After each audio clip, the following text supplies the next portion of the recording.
Bonjour, c'est Steve, bienvenue dans cette nouvelle vidéo. Aujourd'hui, on va voir comment surmonter sa timidité et son anxiété sociale. Donc si vous êtes arrivé jusqu'ici, vous avez probablement des difficultés à nouer des liens et à créer des relations, que ce soit au niveau intime probablement, au niveau professionnel et peut-être même au niveau social plus généralement. Alors je vais vous raconter un petit peu moi comment je vis tout ça parce que je suis une personne qui a tendance à être réservée, je me qualifie même de personne plutôt introvertie et c'est vrai que lorsque je suis soumis à des situations qui me mettent mal à l'aise, j'ai plutôt tendance à me demander ce que les autres vont penser de moi.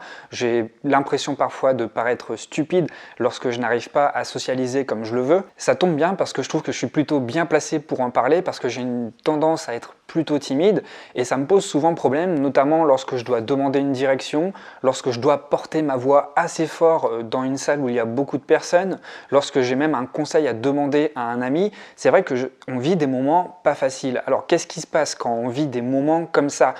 On se dit souvent que les autres vont nous trouver bizarres, on a peur que les autres nous trouvent stupides. Donc le problème dans tout ça, c'est qu'on s'enferme dans un schéma mental, c'est un cercle vicieux. Plus on pense, plus on réfléchit, plus on broie du noir et plus on symptomatise, plus on devient timide et plus on s'auto-censure soi-même. Plus on s'auto-censure soi-même, plus physiquement sur le terrain, on se ferme et plus les autres nous voient, nous perçoivent, nous renvoient l'image qu'on est une personne timide. Alors tout ça, ça me renvoie à des expériences précédentes lorsque j'étais à l'école, que vous avez probablement partagé aussi si vous êtes timide. C'est quand vous devez prendre la parole devant toute la classe, vous commencez à rougir, vous commencez à avoir les mains moites, vous commencez à trembler, à transpirer, à avoir la voix qui commence à être comme ça. Vous avez toutes les idées qui se mélangent dans votre tête au point que vous ne savez plus où vous habitez. En fait, ce qui se passe, c'est que vous avez tellement voulu être parfait, tellement voulu préparer votre exposé oral que vous l'avez millimétré, que vous l'avez intellectualisé pour tout maîtriser ou plutôt pour tout contrôler.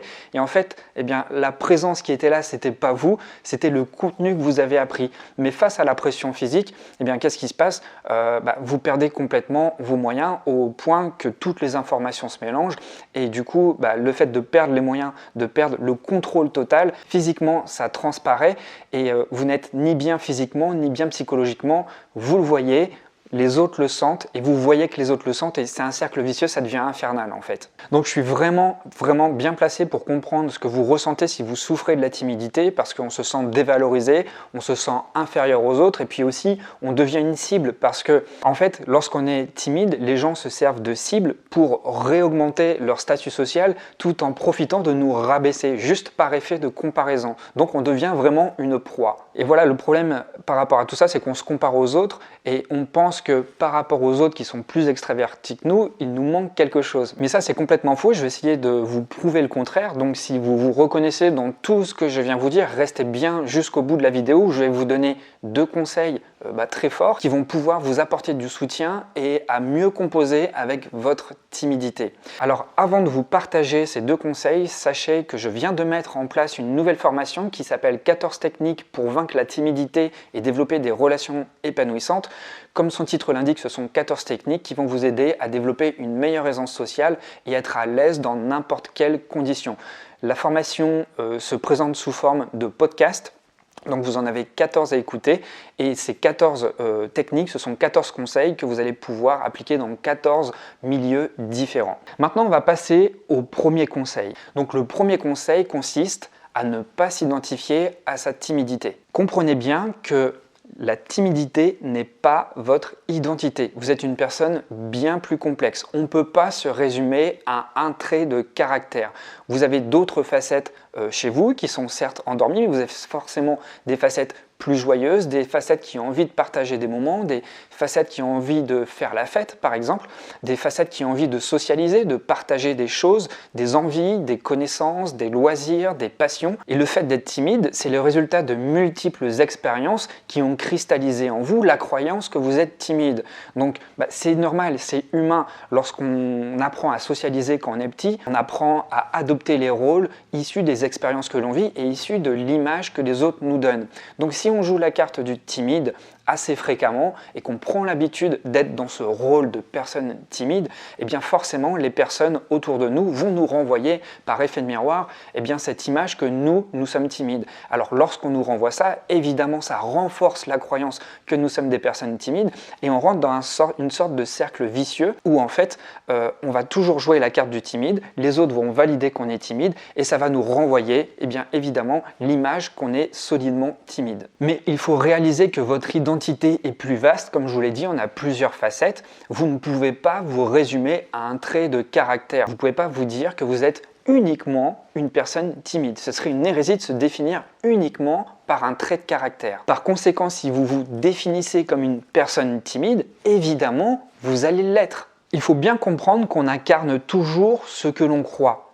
D'accord ? Ce qu'on a en nous, ce qu'on a dans nos pensées, eh bien, si nous les avons intérieurement, nous les exprimons extérieurement. Et le fait de les exprimer extérieurement va être perçu comme tel par les personnes qui nous entourent, qui vont, encore une fois, par effet de miroir, nous valider l'énergie, la vibration qu'on émet autour de nous.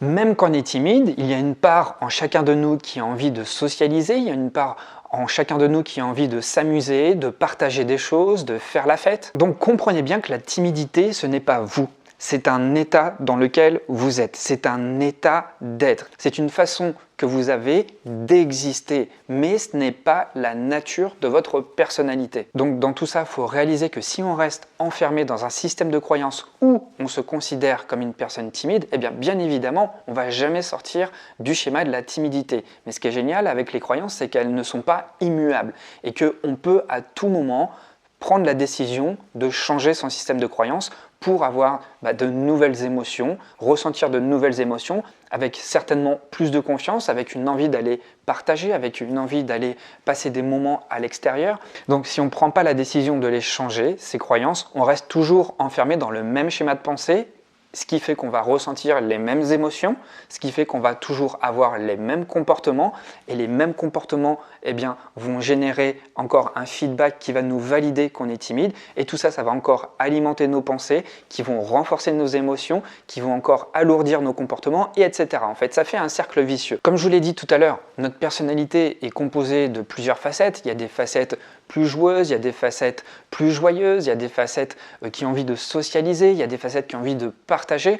Mais si on ne s'engage pas dans de nouvelles actions pour mettre la lumière sur ces différentes facettes-là, ça va être compliqué de donner la chance à ces facettes-là de voir le jour. Donc ce sont les nouvelles actions qui sont actuellement peut-être peu fréquentes dans votre vie qui vont vous permettre de générer de nouvelles pensées, de nouvelles croyances sur vous-même. Vous allez vous sentir plus confiant, donc vous allez ressentir des émotions plus agréable quant à vous, quant à votre personnalité, quant à votre manière d'être au monde. Donc ça va générer des nouveaux comportements parce que vous allez vous sentir plus confiant, vous allez vous sentir plus joyeux, vous allez vous sentir plus à l'aise et ça va alimenter à nouveau votre système de pensée qui va générer des nouvelles croyances ou dans ces nouvelles croyances, vous allez vous sentir plus à l'aise. Donc plus à l'aise va générer des nouvelles émotions et là vous allez vous engager petit à petit dans une nouvelle voie. Donc le deuxième conseil que j'ai à vous donner, et j'en ai déjà parlé, ce sont les habitudes qui vous conditionnent. Quelles sont vos habitudes au quotidien? Est-ce que vous avez l'habitude de rester seul? Est-ce que vous avez l'habitude de faire des activités en solo? De quelle manière travaillez-vous? De quelle manière interagissez-vous? Est-ce que vous êtes plutôt jeux vidéo, télé? Est-ce que vous travaillez essentiellement sur un ordinateur? Est-ce que vous créez des relations sociales uniquement par ordinateur? Donc comprenez bien qu'en restant par exemple, je dis bien que c'est un exemple, devant un écran toute la journée, vous alimentez le cercle vicieux de la solitude et de la timidité. Parce que ce n'est pas en restant comme ça devant une interface virtuelle que vous allez pouvoir créer de vrais rapports sociaux authentiques, des rapports agréables, des rapports qui vous donnent envie de vous épanouir davantage. Et comme je vous l'ai dit, c'est un cercle vicieux. Plus vous allez passer du temps tout seul, plus ça va cristalliser la douleur de la timidité et plus ça va être compliqué de faire un pas de côté pour sortir de ce schéma vicieux de la timidité. Donc le choix à faire ici, c'est de prendre la décision, parce que c'est une décision entre soi et soi-même, de sortir de sa zone de confort. Alors je sais ce que vous allez penser. Voilà, c'est un mot, c'est une expression qui est quasiment galvaudée tellement on l'emploie. Sortir de sa zone de confort. Mais pourtant, elle est tellement utile, quand vraiment on prend ça au pied de la lettre. On n'est pas dans le registre du spirituel ou qui propose de toujours faire des trucs magnifiques, merveilleux, mais en fait on reste toujours dans le registre des pensées. Non, faire des trucs tout simples qui vous font sortir de votre zone de confort. Alors je sais, c'est compliqué à entendre par moments, parce que faire des trucs qui nous mettent vraiment mal à l'aise, c'est vraiment inconfortable, comme l'indique l'expression sortir de sa zone de confort. Mais ce qui aide vraiment à sortir de sa zone de confort, c'est de toujours faire la balance. Je fais toujours la balance entre le poids qui est mon fardeau de la timidité et le poids qui est le fait de sortir de sa zone de confort. Quand on est vraiment honnête avec soi, c'est toujours plus douloureux de rester dans cette inertie, de rester dans cet immobilisme, parce que là, en pensant à long terme, on voit que les conséquences sont dévastatrices en fait.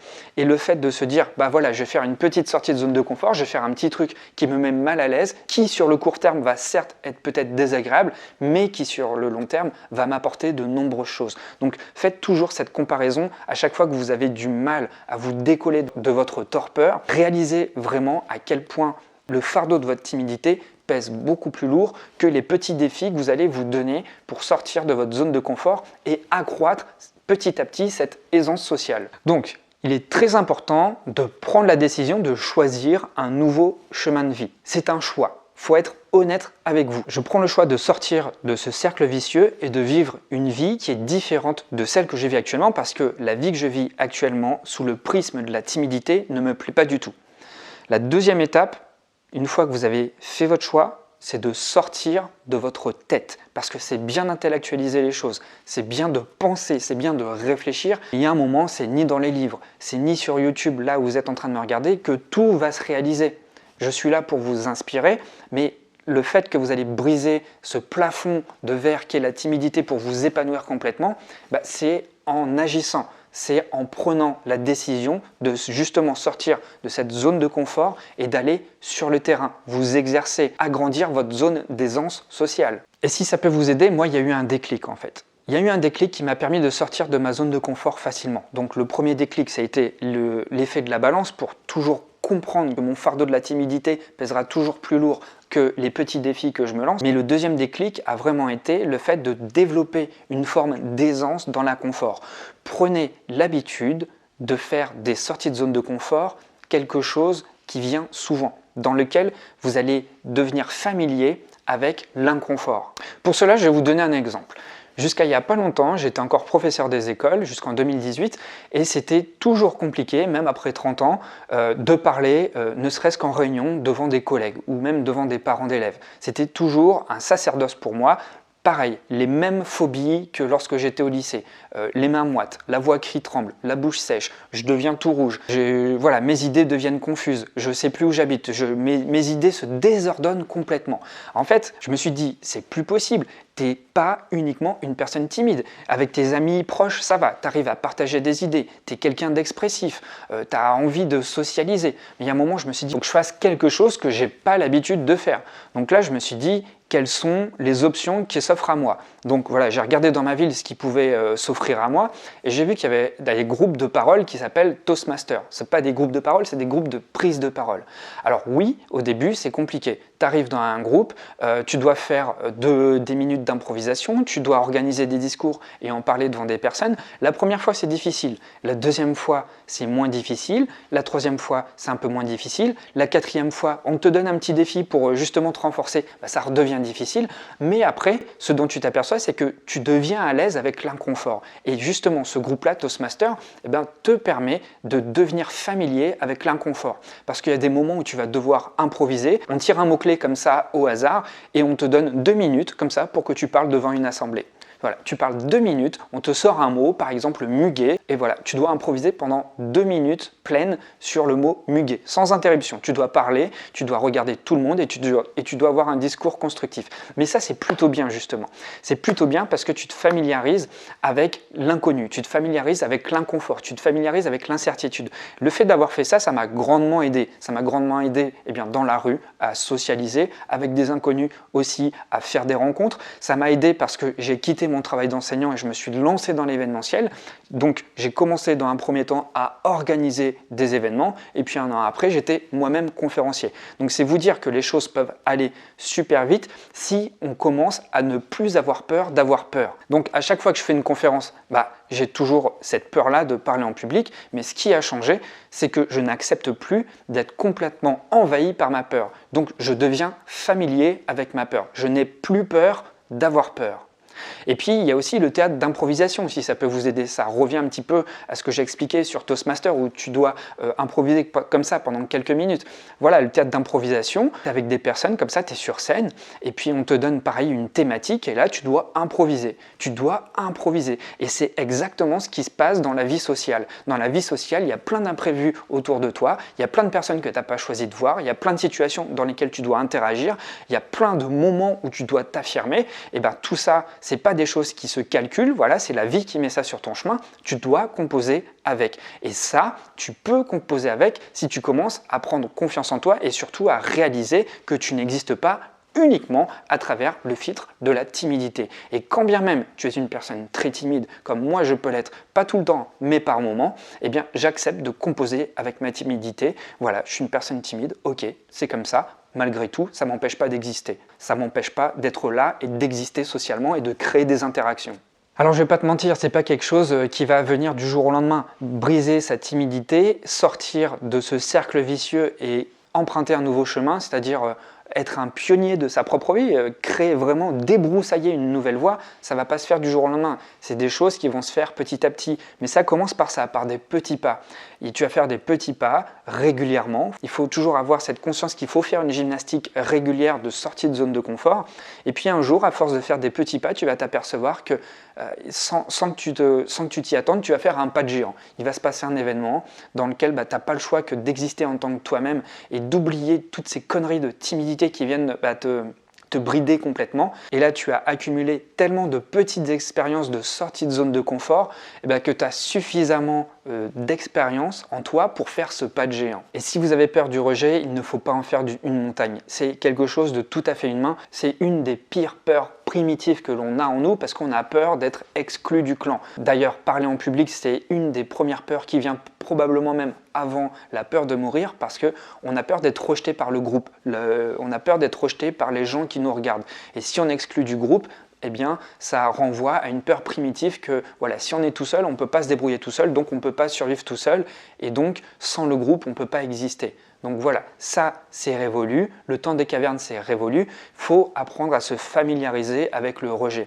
Dites-vous, pour vous aider, que peut-être la personne qui vous rejette, elle a peut-être vécu une sale journée, peut-être qu'elle a ses problèmes à elle, peut-être qu'elle est rongée par la colère, peut-être qu'elle aussi elle est timide et qu'elle n'a pas d'autre moyen que s'exprimer par la colère et par le rejet, peut-être que la personne, c'est tout simplement pas une personne qui est faite pour échanger avec vous. Bref, familiarisez-vous avec le rejet. Je sais, c'est pas facile, mais en même temps, c'est la seule manière de pouvoir dépasser la barrière de la timidité. Donc j'espère que vous allez maintenant appliquer ces deux conseils qui est le point de vue sur votre propre identité et le fait de devoir changer ses habitudes.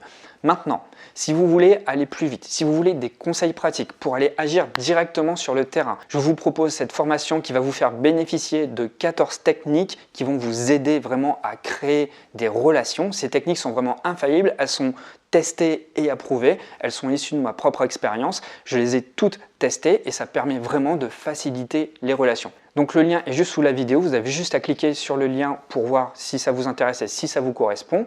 Je vous remercie beaucoup d'avoir suivi cette vidéo. Vous pouvez me partager vos expériences dans les commentaires. Si ça vous a plu, eh bien cliquez sur j'aime et puis abonnez-vous. Il y aura d'autres vidéos comme ça. Je vous remercie beaucoup et surtout, soyez pragmatiques vraiment. Allez sur le terrain.